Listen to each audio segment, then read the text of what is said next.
आज जो है भारत के इतिहास के कालानुक्रम को समझेंगे। यानी शुरुआत से लेकर आज तक भारतीय इतिहास में जो घटनाएं घटी है उनका एक रूपरेखा हम लोग समझेंगे, दिमाग में सेट करने का काम करेंगे। सबसे पहले हम लोग इतिहास पढ़ना चूंकि शुरू कर रहे हैं तो थोड़ा सा चर्चा कर लेते हैं कि इतिहास है क्या, इतिहास पढ़ना क्यों जरूरी है, क्या हम जो इतिहास पढ़ते हैं वो बिल्कुल सत्य है या उनमें भी परिवर्तन हो सकता है, इतिहास कैसे पढ़े कि याद रहे। इतिहास क्या है? तो इतिहास सामाजिक विज्ञान की एक शाखा है और इसके अंतर्गत हम लोग मानव समाज में जो अतीत में घटी घटनाएं हैं उनका अध्ययन करते हैं। इतिहास एक कहानी की किताब है, लेकिन इतिहास ऐसी कहानी की किताब है जिसके पात्र, जिसके घटनाएं काल्पनिक नहीं होकर वास्तविक होते हैं। इतिहास पढ़ना क्यों जरूरी है?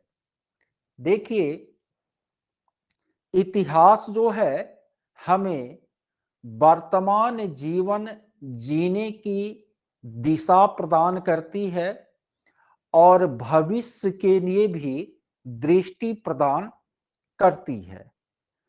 अब मान लेते हैं कि हम भारत का इतिहास पढ़ रहे हैं। इसमें हम देखते हैं कि गुप्त वंश के शासनकाल के बाद भारत पर आपको बहुत सारे राजवंशों का शासन स्थापित हुआ। ये आपस में झगड़ना शुरू कर दिए तो फिर इस्लाम धर्मावलंबी अरब और तुर्क के शासकों ने यहाँ आक्रमण किया और अपना शासन स्थापित किया। फिर हम इतिहास में पढ़ते हैं कि मुगल वंश जब आपको अंतिम दौर में था 1707 के बाद, औरंगजेब की मृत्यु के बाद, तो उनके बाद फिर पूरा भारतीय उपमहाद्वीप जो है वह स्वतंत्र राज्यों में छोटे छोटे खंडों में विभक्त हो गया और ये आपस में संघर्ष करने लगे, जिनका लाभ अंग्रेजों ने उठाया और यहां पर उन्होंने शासन स्थापित किया। तो ये इतिहास जो है हमें यह ज्ञान देती है कि वर्तमान समय में जो भारत की राष्ट्रीय एकता है वह अक्षुण्ण रहे, हम सभी मिलकर रहे, जिससे कि विदेशियों की पराधीनता हमें स्वीकार नहीं करना पड़े जैसा कि हमें पूर्व में करना पड़ा था। तो इतिहास जो है वह हमें यह बताती है कि हमें वर्तमान किस तरह से जीना चाहिए और भविष्य के लिए भी यह दृष्टि प्रदान करती है। इसलिए इतिहास पढ़ना क्या है, जरूरी है। क्या हम जो इतिहास पढ़ते हैं वो बिल्कुल सत्य है या उनमें परिवर्तन हो सकता है? अब थोड़ा सा इस बात को समझने के लिए आपको ये समझना जरूरी है कि इतिहास का लेखन कैसे किया जाता है।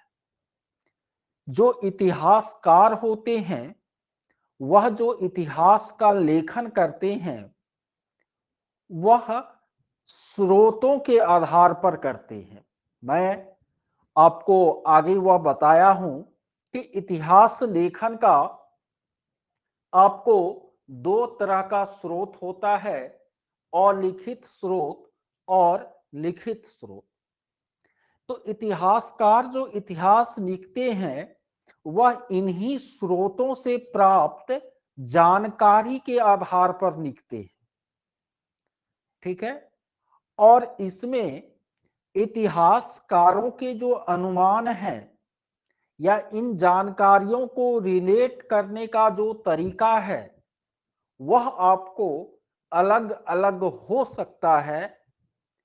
तो अलग अलग इतिहासकारों के इतिहास लेखन में भिन्नता भी हो सकती है। हम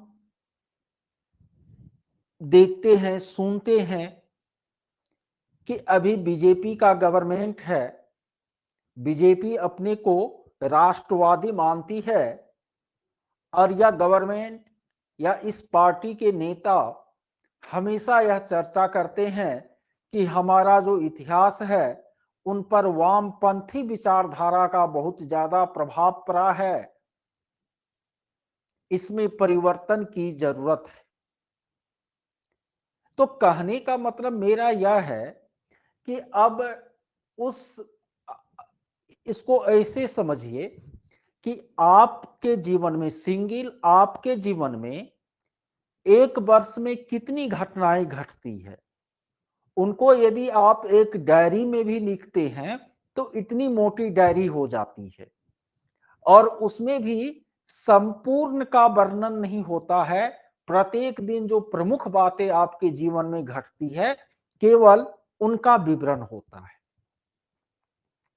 और यहां हजारों वर्ष की बात है, पूरे क्षेत्र की बात है। तो क्या जो साक्ष्य अभी उपलब्ध है वह संपूर्ण है? नहीं। नए साक्ष्य जब मिलते हैं विज्ञान की तरह तो फिर इतिहास की धारणा में भी परिवर्तन होता है। 1920-21 में सैंधव सभ्यता की खोज हुई थी और उससे पहले माना जाता था कि भारत का जो इतिहास है वह आपको वैदिक युग से प्रारंभ होता है। लेकिन सैंधव सभ्यता की खोज के बाद यह धारणा बदल गई कि नहीं, वैदिक युग से पहले भी भारत में एक विकसित शहरी सभ्यता थी जो सिंधु नदी के तटवर्ती इलाकों में, सिंधु और उसके सहायक नदियों के तटवर्ती इलाकों में विकसित हुई थी। तो हम जो इतिहास पढ़ रहे हैं, पढ़ते हैं, वह समग्र नहीं होता, उसमें परिवर्तन संभव है। इतिहासकार के विचार, उनके दृष्टिकोण आदि का प्रभाव उस पर पड़ता है और इतिहास के तथ्यों में भी, कहानी में भी नए प्रमाणिक स्रोतों के मिलने के बाद परिवर्तन संभव है। अब अंतिम है कि इतिहास कैसे पढ़े कि याद रहे। जो भी अध्येता है, स्टूडेंट हैं, उनके मन में यह धारणा होती है हिस्ट्री सिविक्स बेवफा, रात पर हो दिन सफा। ऐसा क्यों होता है? क्योंकि वे इतिहास की घटनाओं को आपस में जोड़ नहीं पाते हैं, उन घटनाओं का अपने मानस पटल पर सजीव कल्पना नहीं कर पाते हैं। वह सीधा इतिहास के तथ्यों को रटना शुरू कर देते हैं। इसलिए इतिहास उनके लिए कठिन हो जाती है ना। इसलिए इतिहास उनके लिए कठिन हो जाती है। तो हमारी कोशिश आप लोगों को इतिहास पढ़ाने की यह रहेगी, खास करके इस वीक में मैं इतिहास पर ही समय खर्च करूंगा और हमारी कोशिश यह रहेगी कि कहानियों की तरह आपके मन में सारी घटनाएं जो है उभर कर सामने आए और आप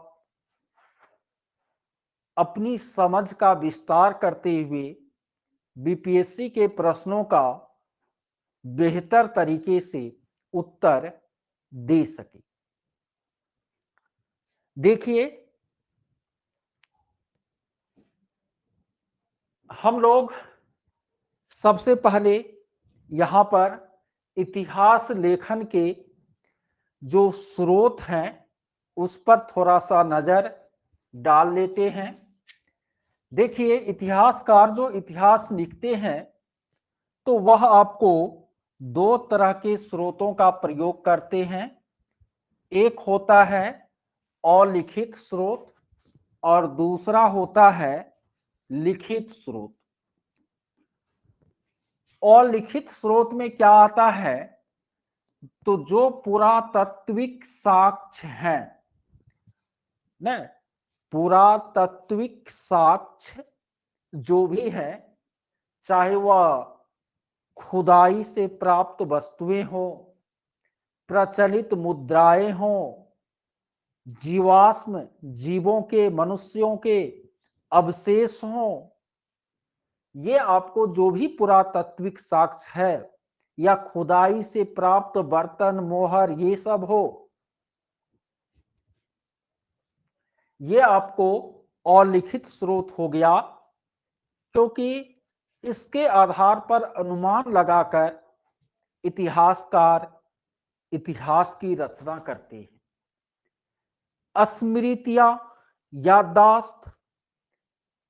स्मृतियां क्या है, यदि अभी मान लेते हैं कोई ऐसा व्यक्ति जीवित हो जिसका जन्म 1910 ईस्वी में हुआ, 1920 ईस्वी में हुआ, तो उन व्यक्तियों की स्मृतियों में निश्चित रूप से उस समय जो स्थिति थी, अंग्रेजों का शासन था, उसका उन्होंने उसको देखा होगा, उनका अनुभव क्या होगा और उनके स्मृतियों में वह संचित होगी।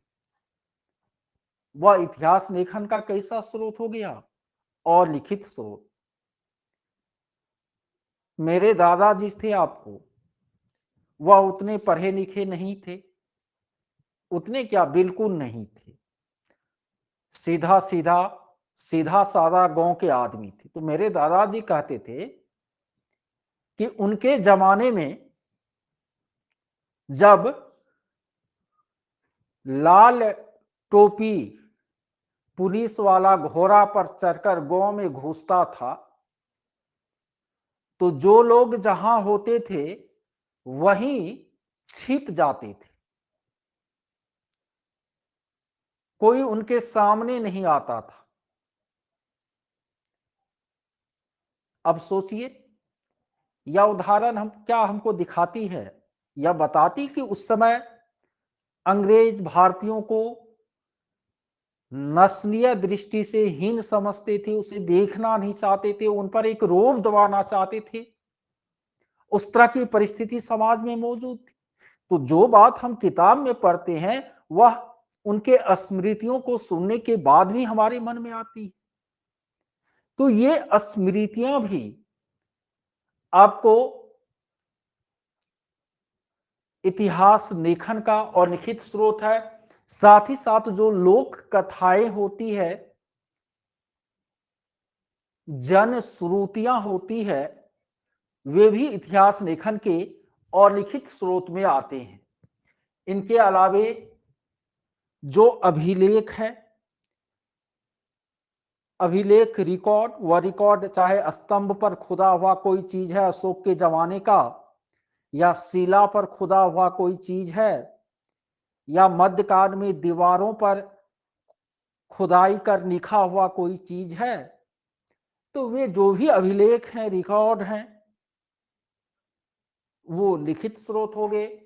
इनके अलावे पांडुलिपि, प्राचीन काल में जब कागज नहीं था, मुद्रण कला का आविष्कार नहीं हुआ था, ताम्रपत्र भोजपत्र में पर उस समय जो लिखा जाता था वह यदि हमको अभी मिल रही है सुरक्षित रूप में, तो इसको हम क्या कहते हैं? पांडुलिपि कहते हैं। यह इतिहास लेखन का लिखित स्रोत है। उस समय के जो धार्मिक, राजनीतिक, साहित्यिक, ऐतिहासिक ग्रंथ है, जैसे भारत के प्राचीन वैदिक युग के बारे में जानना हो तो हम वेद, उपनिषद, पुराण आदि का क्या करते हैं? अध्ययन करते हैं, या उनका अध्ययन कर इतिहास लेखन किया गया है। धार्मिक ग्रंथ हो गया वह। यदि उस समय जो राजनीति से जुड़े हुए ग्रंथ लिखे गए प्राचीन काल में, जैसे कौटिल्य ने लिखा था अर्थशास्त्र, मध्यकाल में बहुत सारे विद्वानों ने राजनीति से जुड़ा हुआ किताब लिखा, या जो साहित्यिक और ऐतिहासिक ग्रंथ है, ये भी इतिहास लेखन का लिखित स्रोत है। इसके बाद पत्र पत्रिका। पत्र पत्रिका तो प्राचीन मध्यकालीन में नहीं था। आधुनिक में अंग्रेजों के आने के बाद, मुद्रण कला का जब आविष्कार हुआ, उनके बाद भारत में आपको 19वीं सदी में 1800 ईस्वी के रेंज में पत्र पत्रिकाओं का संपादन, प्रकाशन शुरू हुआ। तो वो जो अभी आपको सुरक्षित है, उनका अध्ययन कर भी इतिहासकार इतिहास का लेखन करते हैं। जो भी आर्कीव स्रोत है, जैसे अंग्रेज का शासन चल रहा था तो अलग अलग समय पर जो आदेश पत्र, ये सब सरकारी रूप से गजट, ये सब निकलता था। और विदेशियों के जो विवरण है, चाहे वो प्राचीन काल में मेगास्थनीज की इंडिका हो या ह्वेनसांग की स्मृतियां हो, या इब्न बतूता जो भारत आए थे, अलबरूनी जो आए थे मध्यकाल में, और भी बहुत सारे विदेशी लोग भारत आए और उन्होंने अपने यात्रा वृतांत में भारत का वर्णन किया है। तो ये सब भारतीय इतिहास को लिखने का लिखित स्रोत है। तो ये सब आधार है जिन पर भारतीय इतिहास को इतिहासकारों ने लिखने का काम किया है। आप लोग हमारी बातों को समझ पा रहे हैं?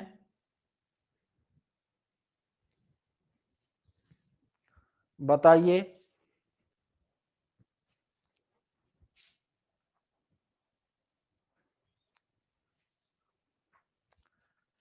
चलिए आगे हम लोग बढ़ते हैं। देखिए, अभी जो भारत में भी प्रचलित कैलेंडर है वह है ग्रेगोरियन या ईसाई या जूलियन या अंग्रेजी कैलेंडर। वैसे भारत का राष्ट्रीय संवत जो है, राष्ट्रीय पंचांग, वो कौन सा है? शक संवत है, शक। और आपको लेकिन ये वाला कैलेंडर जो है प्रचलित है, और आपको जो भी तिथियां याद रखनी है वह इसी कैलेंडर पर आधारित याद रखनी है। तो ये जो अंग्रेजी कैलेंडर है, इसमें ईसा मसीह के जन्म से पहले का जो समय है उसको ईस्वी पूर्व कहा जाता है, और ईसा मसीह के जन्म के बाद का जो समय है उसको ईस्वी कहा जाता है।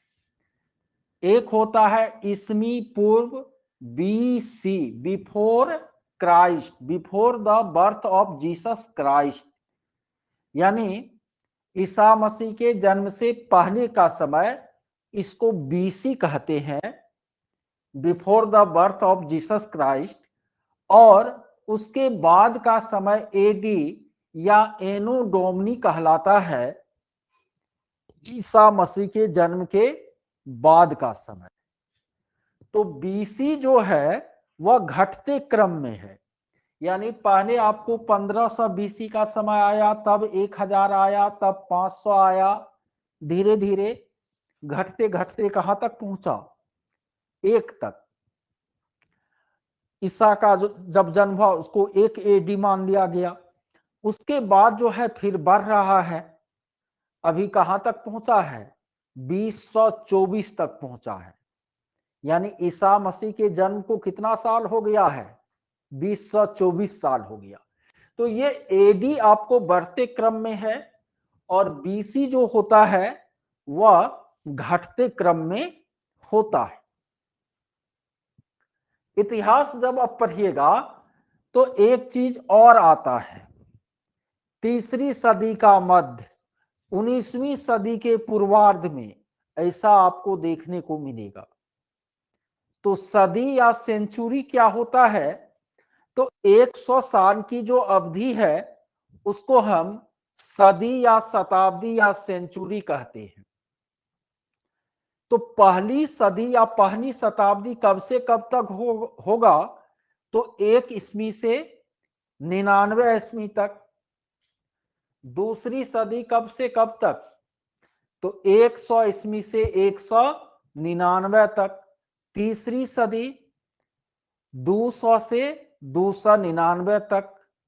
समझ रहे हैं ना, यानी जयवीं सदी उससे एक कम, 21वीं सदी अभी चल रहा है, 21वीं सदी अभी चल रहा है, तो इसका मतलब 2024 ईस्वी चल रहा है, इसीलिए हम 21वीं सदी कह रहे हैं। क्योंकि स्पष्ट आप देख रहे हैं कि पहली सदी हो गया 1 से 99, दूसरी हो गया 100 से 199, तीसरी हो गया 200 से 299, चौथी हो गया 300 से 399। हम यदि कहीं पर 19वीं सदी पढ़ते हैं तो हमारा दिमाग सीधा हमारे दिमाग में आना चाहिए कि यह घटना 1800 से 1899 के बीच का है ना, ये दिमाग में आना चाहिए आपको।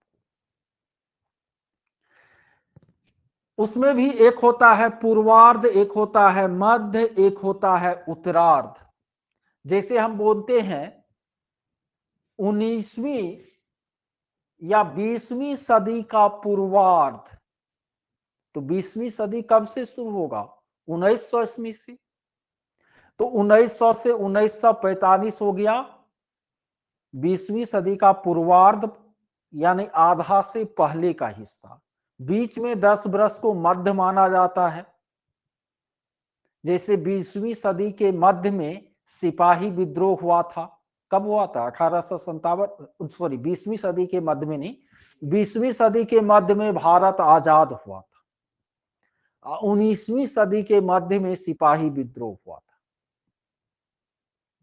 उत्तरार्ध का मतलब हुआ कि उसके आधे के बाद, जैसे अभी हम लोग 21वीं सदी के पूर्वार्ध में जी रहे हैं।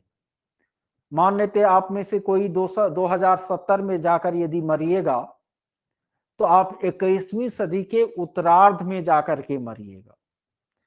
तो ये बीसी एडी यानी ईस्वी पूर्व ईस्वी सन, उनके बाद सदी या शताब्दी, और उसका पूर्वार्ध, उत्तरार्ध, मध्य, इसको दिमाग में क्लियर सेट रखना है, तब इतिहास पढ़ने और समझने में मजा आएगा।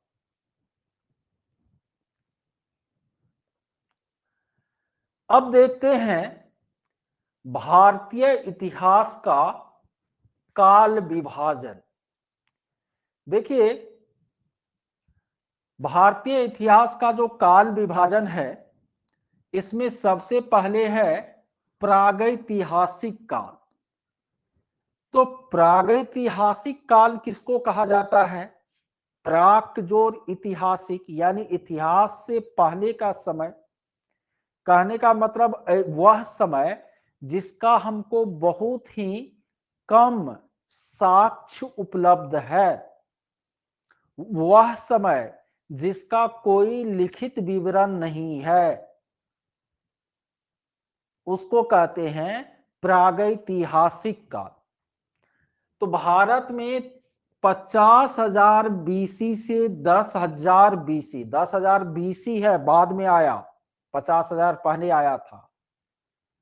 तो 50,000 ईस्वी पूर्व से 10,000 ईस्वी पूर्व तक ये आपको प्रागैतिहासिक काल है। 10,000 बीसी से 1500 बीसी तक इसको आद्य ऐतिहासिक काल कहा जाता है। इसी में आपको सैंधव सभ्यता भी आती है।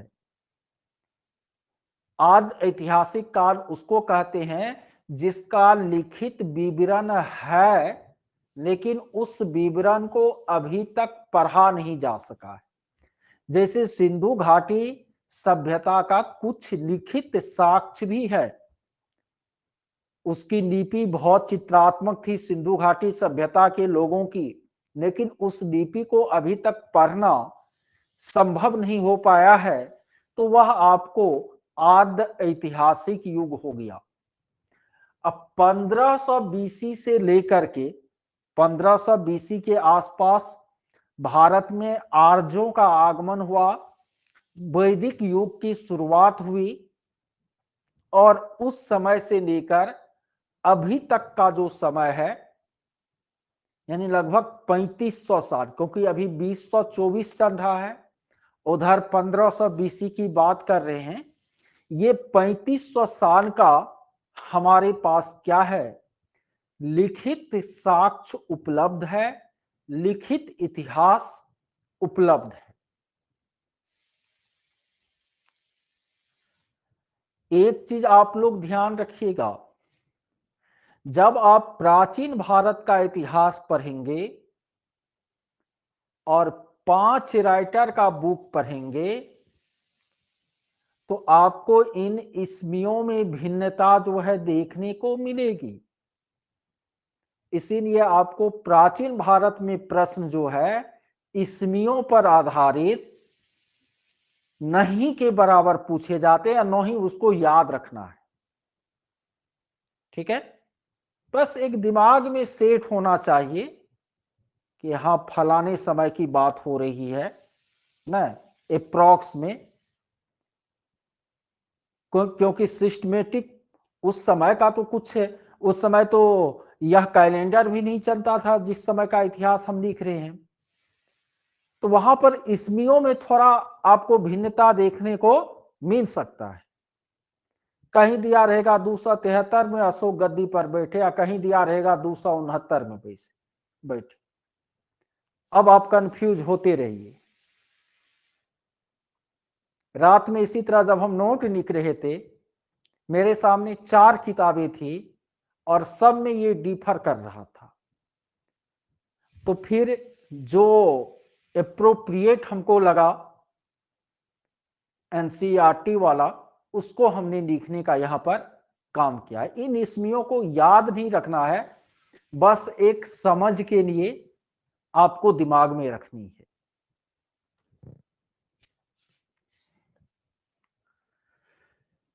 सॉरी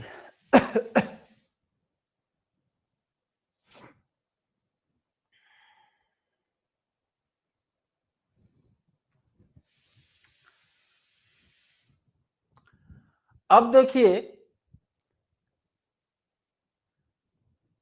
यहां पर भारतीय इतिहास के कालानुक्रम में आद्य ऐतिहासिक युग का हम कुछ पीरियड लिखे हैं। भारतीय इतिहास में 3500 बीसी से 1200 बीसी, 3500 से 1200 बीसी के ईस्वी पूर्व के बीच के समय को ताम्र पाषाणिक काल कहा जाता है, क्योंकि उस समय तांबा और पत्थर इनसे बने औजारों का प्रयोग मानव करता था, और तांबा में टीन मिलाकर कांसा बनाना भी सीख लिया था। इसी अवधि में 1200 बीसी तक है ना, तो 2350 से 1750 है सैंधव सभ्यता का समय। तो यह ताम्र पाषाण कालीन या कांस्य युगीन सभ्यता थी। कौन? सैंधव सभ्यता।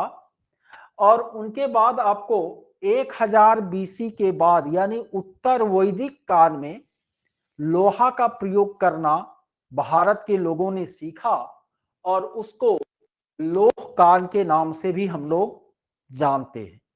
सैंधव सभ्यता का देखिए ईस्वी में पीरियड में विद्वानों की अलग अलग मान्यता है।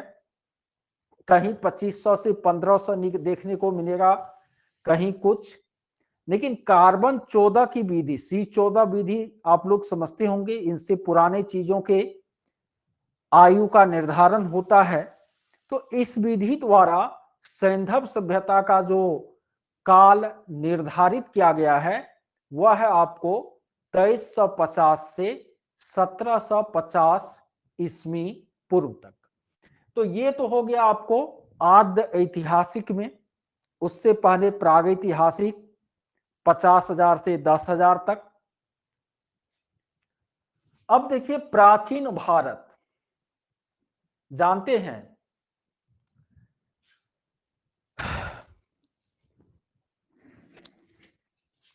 2 मिनट।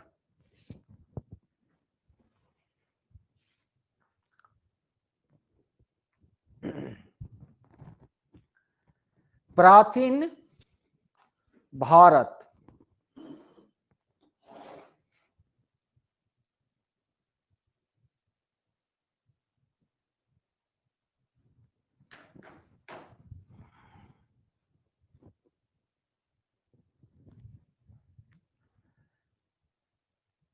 ये जो प्राचीन भारत, मध्यकालीन भारत और आधुनिक भारत है,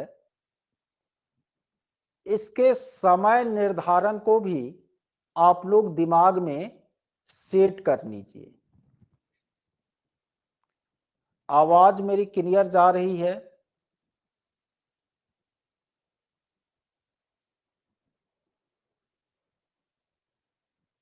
ओके। प्राचीन भारत कब से कब तक, ठीक है।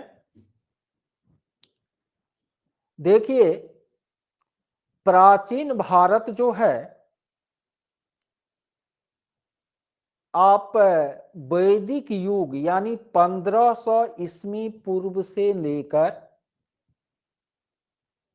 1206 ईस्वी तक मान सकते हैं। थोड़ा सा ध्यान दीजिए।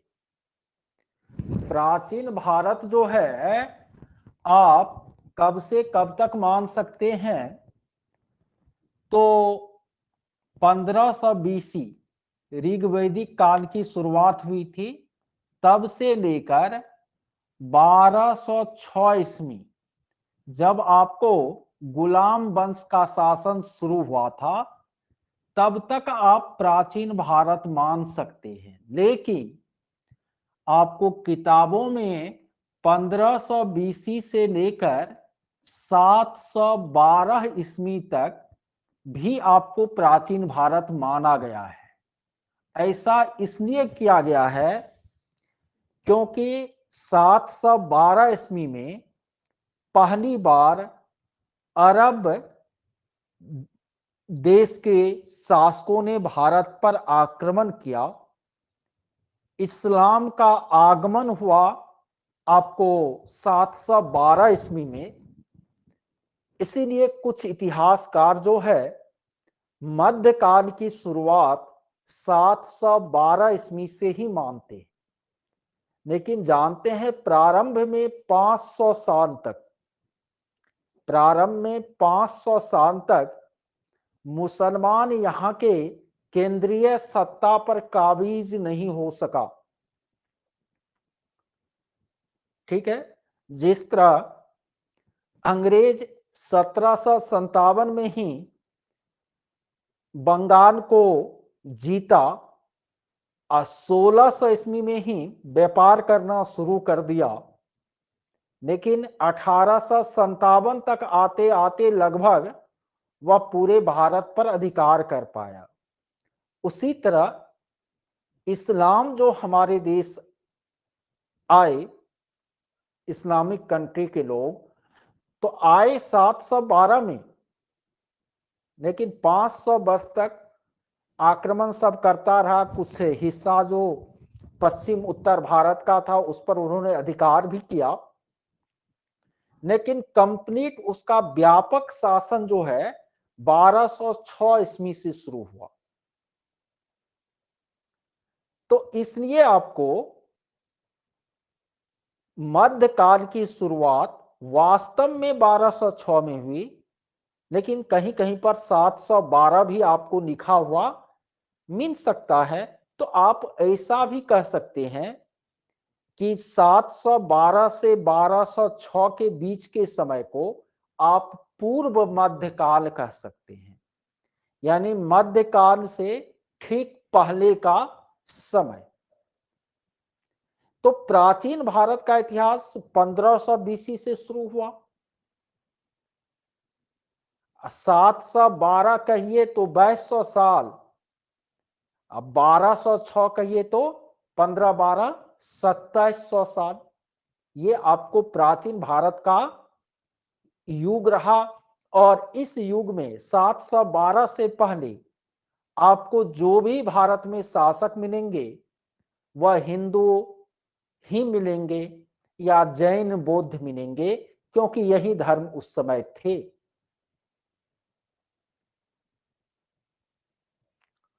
और 712 के बाद इस्लामी शासकों का शासन भारत के कुछ हिस्सों में स्थापित हुआ, लेकिन संपूर्ण भारत पर या भारत के एक बड़े भूक्षेत्र पर शासन जो है 1206 में प्रारंभ हुआ। और आप लोग पढ़ते होंगे कि 1206 से 1526 तक आपको सल्तनत काल है, जिसमें 5 वंश के शासकों ने शासन किया।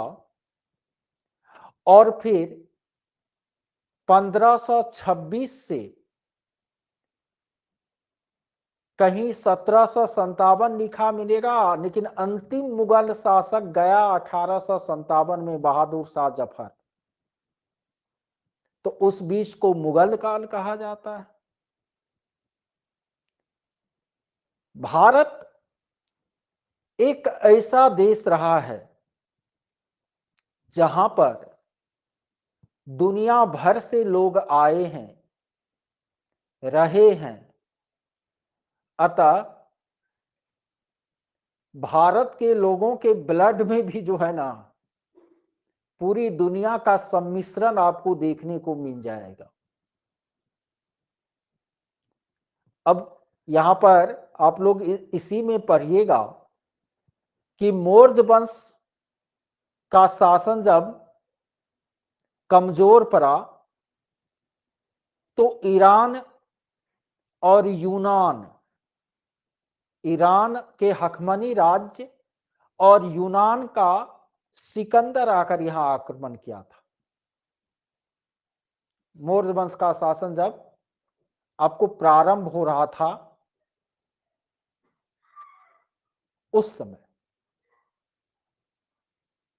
फिर आपको गुप्त वंश कमजोर पड़ा तो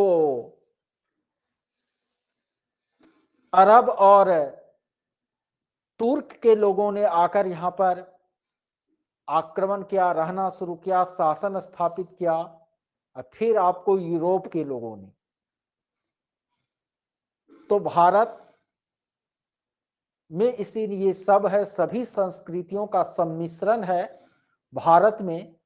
और यही कारण है कि आपको भारत में इतनी विविधताएं जो है देखने को मिलती है। देखिए यहां पर प्राचीन भारत की शुरुआत वैदिक काल से होती है। उसमें पहला है आपको ऋग वैदिक काल। ऋग वैदिक काल 1500 बीसी से 1000 बीसी तक। और फिर ऋग वैदिक काल में आपको एक ही ग्रंथ मुख्य रूप से ऋग्वेद था। फिर आपको उत्तर वैदिक काल का समय आया, जिसमें आपको अन्य वेदों के अतिरिक्त उपनिषद, पुराण आदि की भी रचना हुई और उत्तर वैदिक काल का समय जो है 1000 से 600 बीसी के बीच माना जाता है। याद रखिएगा, सैंधव सभ्यता शहरी सभ्यता थी, वैदिक सभ्यता ग्रामीण सभ्यता थी और वैदिक युग में आर्य मध्य एशिया से आकर यहां पर रहना शुरू किए थे। वैदिक युग के बाद 600 ईस्वी पूर्व में 600 ईस्वी पूर्व के बाद 600 ईस्वी पूर्व के बाद 599 598 ये आएगा, यानी 500 से 599 के बीच आएगा, जिसको आप क्या कह सकते हैं, छठी शताब्दी ईस्वी पूर्व। इसमें आपको भारत में महाजन पदों का विकास हुआ। 16 महाजन पद आप लोग पढ़े होंगे। बिहार में भी एक अंग महाजन पद था, एक मगध महाजन पद था। इस तरह पूरे भारत में 16 महाजन पद थे। इनका अभ्युदय, महाजन पदों का अभ्युदय छठी सदी ईस्वी पूर्व में हुआ और इसी दौरान भारत की धरा पर भगवान महावीर और भगवान बुद्ध का जन्म हुआ। भगवान बुद्ध महावीर से बड़े थे, 23 साल बड़े थे। भगवान बुद्ध 563 में जन्म लिए, अब महावीर जाके जन्म लिया 540, इसी के 563 वाला बड़ा हुआ। ईस्वी रहता तो किसी का जन्म 1987 में हुआ, किसी का 1978 में, तो 1978 वाला बड़ा रहता ना, 1987 वाला छोटा रहता। लेकिन ईस्वी पूर्व है तो 563 ईस्वी पूर्व में भगवान बुद्ध जन्मे थे और उसके 23 साल बाद 540 ईस्वी पूर्व में भगवान महावीर जन्मे थे। और जानते हैं, हमारे देश में ऋग वैदिक काल में जीवन काफी सुलभ, सहज, सुंदर था। उत्तर वैदिक काल में कर्म कांडों की प्रधानता बढ़ गई। संस्कृत और उनके ग्रंथों को समाज के कुछ उच्च वर्ग के लोगों ने अपनी बपोती समझ लिया। आम लोग जो है उनके नीतियों से क्षुब्ध थे और इसी क्षुब्धता का लाभ जो है बुद्ध और महावीर ने उठाया। समाज में समरसता का बीज बोने का काम किया। तो भगवान बुद्ध 563 ईस्वी पूर्व में जन्मे थे। लुम्बिनी में 483 ईस्वी पूर्व में मर गए थे। कुशीनगर में 63 17 80 वर्ष जिए थे। महावीर बाबू 540 ईस्वी पूर्व में जन्म लिए थे, 468 ईस्वी पूर्व में आकर मर गए। 72 वर्ष वह जिए थे। एक ने बौद्ध धर्म का स्थापना किया और महावीर ने जैन धर्म का स्थापना किया। देखिए, महावीर और बुद्ध के समय में ही यह 16 महाजनपद था।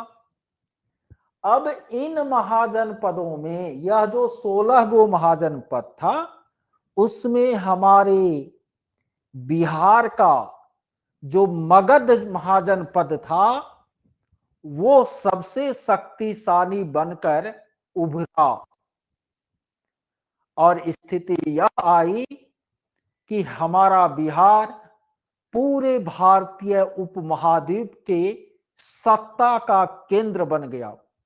यही हमारा पाटलिपुत्र पूरे भारतीय उपमहाद्वीप की राजधानी हुआ करती थी मौर्य के काल, गुप्तों के काल में। तो इन 16 महाजनपदों में मगध महाजनपद का उत्कर्ष हुआ। मगध महाजनपद में सबसे पहले बृहद्रथ वंश की स्थापना हुई। उसका कोई इसमें ज्यादा हमको मालूम नहीं है, इतिहासकारों को सीधा लिख दिया महाभारत काल का वह खंड है। इनके बाद आपको हर्जक वंश की स्थापना हुई थी मगध में, कब? 545 बीसी में। और हर्जक वंश का संस्थापक था बिंबिसार।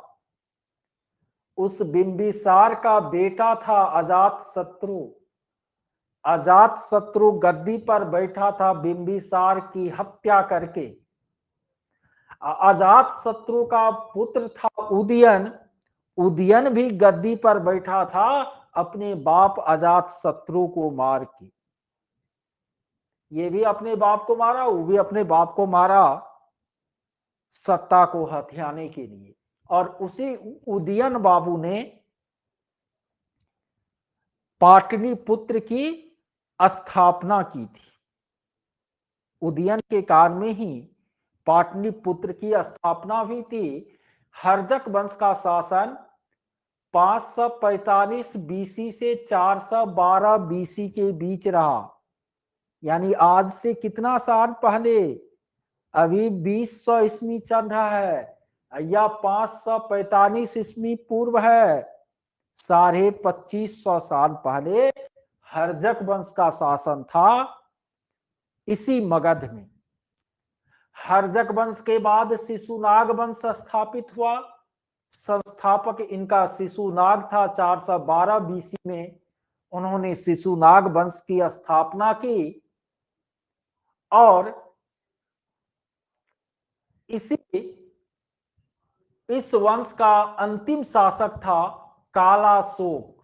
आप लोग पढ़ेंगे प्रथम बौद्ध संगीति आपको अजातशत्रु के समय में, द्वितीय बौद्ध संगीति इस कालाशोक के समय में, तृतीय बौद्ध संगीति अशोक के समय में, चौथी बौद्ध संगीति कनिष्क के समय में। तो 412 बीसी से 366 बीसी शिशुनाग वंश। शिशुनाग वंश के बाद नंद वंश का शासन स्थापित हुआ। महापद्म नंद इसके संस्थापक थे। घनानंद अंतिम शासक थे। और जानते हैं ये वंश सब जब कमजोर हुआ तो विदेशी आक्रमण हुआ।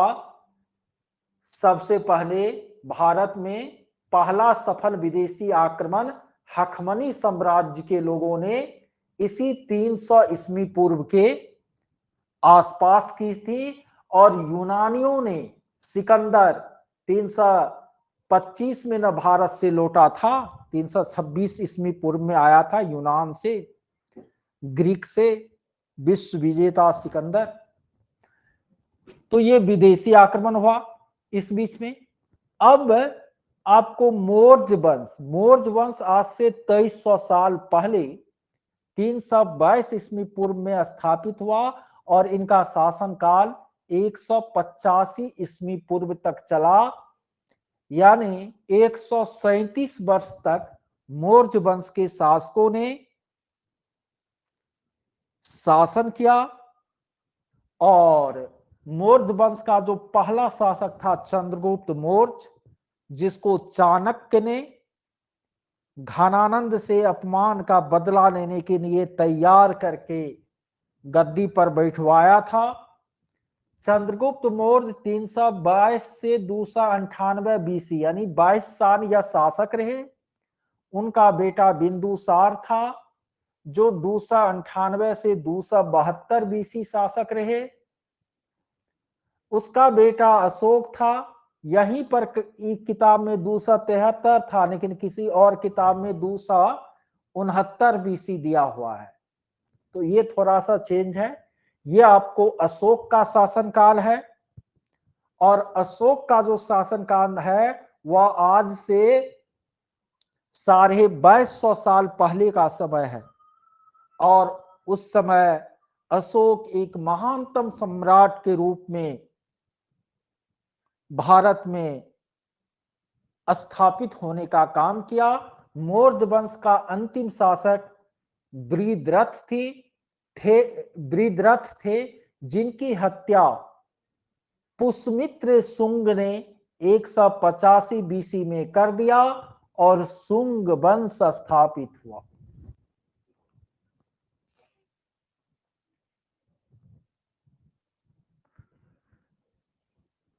अब आगे जो है क्या एक के दिन के लेक्चर में कर दे कि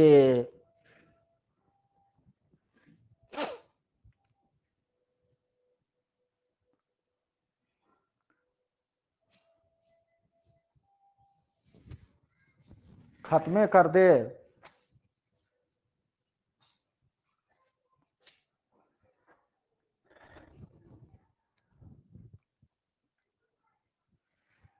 अब देखिए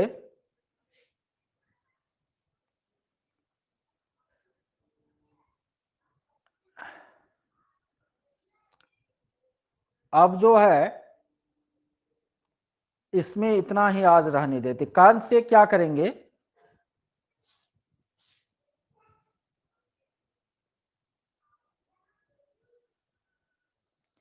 घनानंद चंद्रगुप्त मौर्य, इसका तो बार बार चर्चा होता है। हम लोग नीतीश बाबू को घनानंद मानते हैं, अपने को चाणक्य मानते हैं और कहते हैं कि हम अपना चंद्रगुप्त मौर्य खुद तैयार कर लेंगे।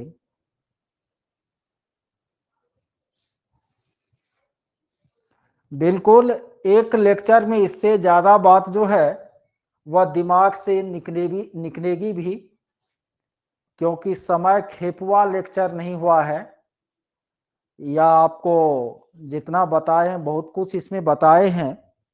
आप लोग क्या कीजिएगा, हालांकि एक बात आप लोग ध्यान रखिए कि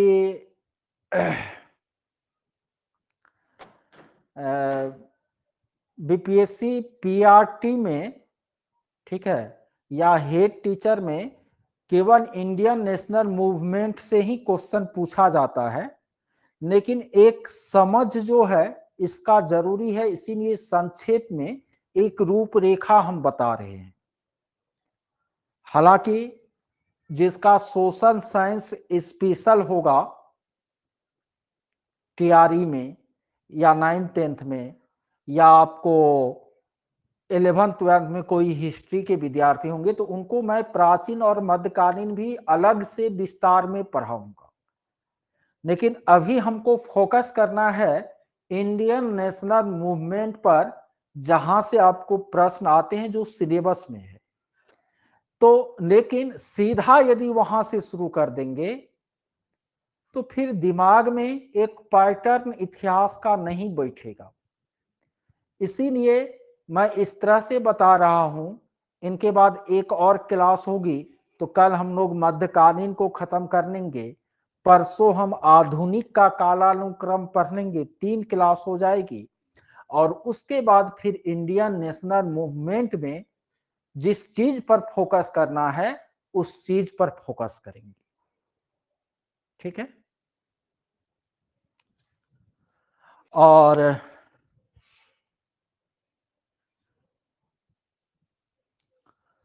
इंडियन नेशनल मूवमेंट तो सबके लिए जरूरी है, चाहे वह आपको टीजीटी पीजीटी का जनरल स्टडी दे, 8 क्वेश्चन रहेगा आईएनएम से। आप पीआरटी कोई दे तो 20 से 25 क्वेश्चन रहेगा। हेड टीचर दे तो 20 से 25 क्वेश्चन रहेगा इंडियन नेशनल मूवमेंट से। तो इन सब के लिए तो इंडियन नेशनल मूवमेंट जो है काफी क्या है, जरूरी है। तो चलिए आज इस क्लास में इतना ही। जितना पढ़ाते हैं उतना दिमाग में रखते चलिए, ज्यादा टेंशन नहीं लेना है, पर्याप्त समय है तैयारी के लिए। हाँ, कल रीजनिंग वाला जो दूसरा पीडीएफ है वो भी शुरू करेंगे, कम से कम 15 मिनट शुरुआत में रीजनिंग मैथ देने के बाद 15-20 मिनट, उनके बाद जो है फिर ये जीएस आपको स्टार्ट हो जाएगा।